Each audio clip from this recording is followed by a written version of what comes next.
अब हम बुलाना चाहेंगे सबसे पहले विवेक दीप को आकर के दो शब्द यहाँ बोले। अभी मुख्यमंत्री की सुरक्षा में वहाँ डीएसपी के रूप में उपस्थित है, जो अपनी यात्रा बताएगा किस तरह से आगे बढ़ा किस परिस्थिति में, ताकि आप लोग भी प्रेरित होकर के मोटिवेट होकर के उस तरह से काम करें। आज सबसे पहले तो आज इस पूजनीय कक्ष में मुझे बोलने का मौका देने के लिए मेरे पिता तुल्य मेरे अभिभावक और जिनके मार्गदर्शन में मेरी शिक्षा दीक्षा अब तक संपन्न हुई है, सबसे पहले मैं धन्यवाद देना चाहूँगा अपने पिता तुल्य हमारे अभिभावक श्री अरुण कुमार जायसवाल जी को। कितने अच्छे मौसम में और कितनी ज़बरदस्त आध्यात्मिक माहौल में आज आप लोगों के दिन की शुरुआत हुई है। मुझे तो लगता है कि अगर ऐसी शुरुआत हो तो फिर सारा दिन शरीर ऊर्जावान बना रहेगा। साथियों, चूँकि मैं एक पुलिस उपाधीक्षक के रूप में अभी कार्यरत हूँ और इसी सहरसा में मेरी 10th तक की पढ़ाई हुई है, मैं आप लोगों के बीच का ही हूँ।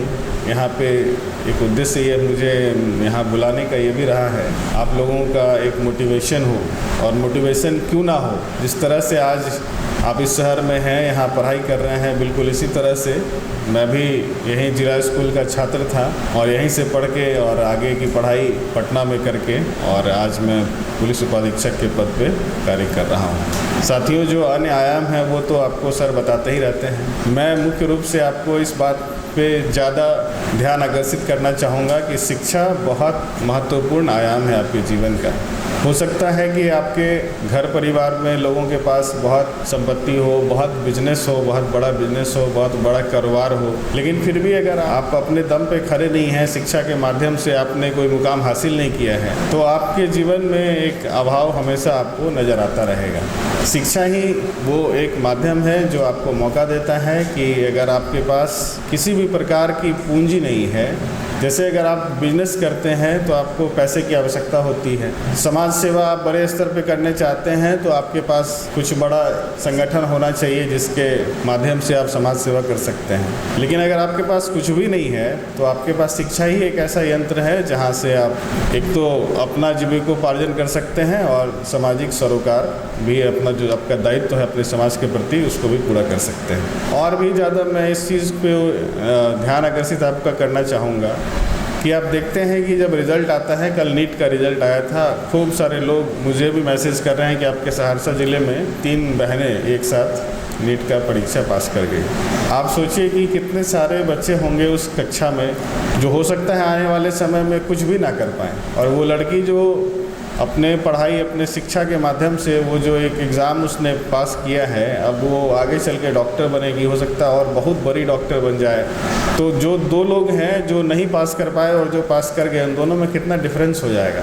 यहीं पे बहुत सारे छात्र बैठे हैं, मैं तो कामना करूँगा कि सभी अपने जीवन में बहुत सफल हों, चूँकि आप लोग यहाँ पे शिक्षण संस्थान से जुड़े हुए हैं। एक और शिक्षा बहुत महत्वपूर्ण है, इस पर बहुत कुछ कहने की आवश्यकता नहीं है, आप सभी लोगों को पता है कि जैसे देखिए यहाँ पे मेरी पत्नी मौजूद हैं, ये भी कुछ बताएंगी अपना, लेकिन थोड़ा बहुत मैं भी बताना चाहूँगा कि इन्होंने भी अपनी सारी पढ़ाई लिखाई सब अपने घर में रहकर ही की हैं और अपने मेहनत के बल पे ये आज पुलिस उपाधीक्षक हैं और बहुत अच्छा काम कर रही हैं, बहुत नाम है इनका अपने क्षेत्र में।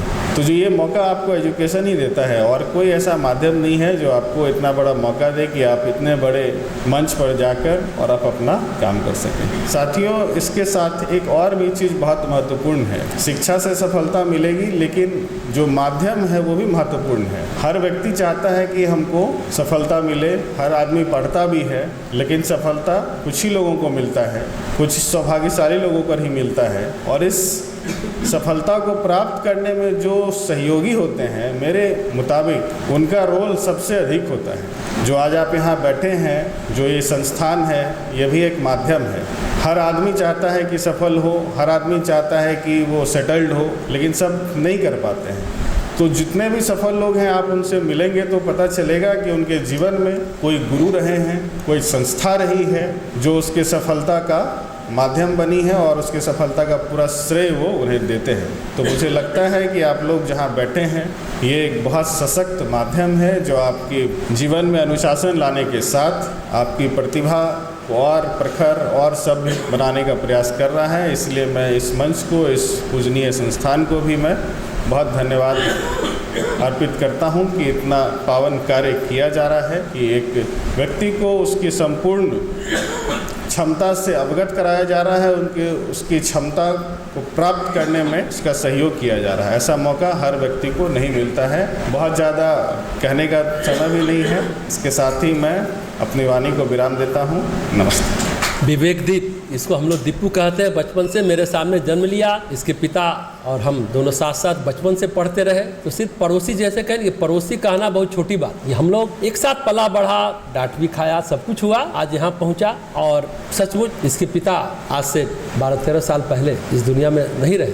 फिर हम लोग सचमुच उस समय तो सोचते नहीं थे जो इतना अच्छा करेगा और कैसे कैसे पढ़े, आगे बढ़े। 2 भाई 2 बहन है। एक भाई ये DSP है, तो इसका छोटा भाई जज है, जो आए होंगे, शशांक कुमार, जो अभी मधेपुरा में पोस्टेड है। और इसकी 2 बहन है। एक बहन डॉक्टर है, वो भी पटना में पोस्टेड है। छोटी बहन भी एग्रीकल्चर करके और लॉ भी कर रही है, वो भी पढ़ाई कर रही है। तो कहने का अर्थ यह है कि पिता के नहीं रहने के बावजूद किस तरह से संघर्ष करके आगे बढ़ा, और उस समय इतना हम लोग नहीं सोचते। इसलिए इसके जीवन से जरूर प्रेरणा लेनी चाहिए आप लोगों को।